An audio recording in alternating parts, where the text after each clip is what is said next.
Vandag se les gaan oor hoe om vir boelies te bid. Nou, ons het 2 voorbeelde vandag gebruik om wie geboelie was in die Bybel. My eerste voorbeeld was Josef. Josef en sy broers, hy was geboelie deur sy broers. Hulle het hom verkoop aan slaafhandelaars. Hy was toe in die tronk gegooi en hy het toe guns gekry by die koning, hy het uit die tronk uitgekom. En die koning het 'n droom gehad. Daar was 'n skinker gewees wat 'n droom gehad het en hy het toe vir die koning gesê, hy weet van iemand wat daai droom kan uitlei. Hy het toe vir Josef geroep, maar Josef was 37 jaar lank in daai tronk gewees, dit was baie lank. Ja. Maar hy het presies in sy hart besluit om hulle te vergewe. Toe kom daar 'n hongersnood en dit is waaroor die farao se droom gegaan het. En Josef se broers het toe gekom om graan te kom koop. Josef was in beheer oor die graan. Wat Josef sy broers sien, toe raak hy hartseer en toe omhels hulle en ek sê, ek vergewe julle, wat ook al julle aan my gedoen het, ek vergewe julle. Nou, sy broers was bietjie bang geweest, want hy het nie geweet of hulle gaan dit doen, maar hy het.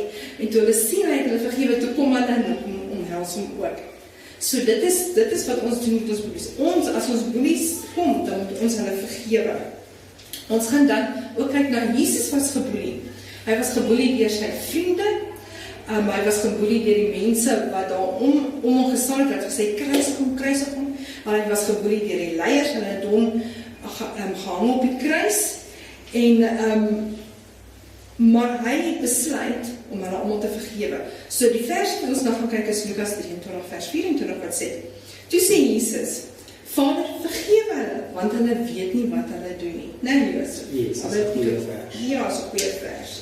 En daarom vandag, as jy geboelie word, en dis ernstig, gaan praat eerder met 'n ouer, of met 'n onderwyser wie jy kan vertrou, sodat hulle jou kan help, hoe om die situasie reg te hanteer.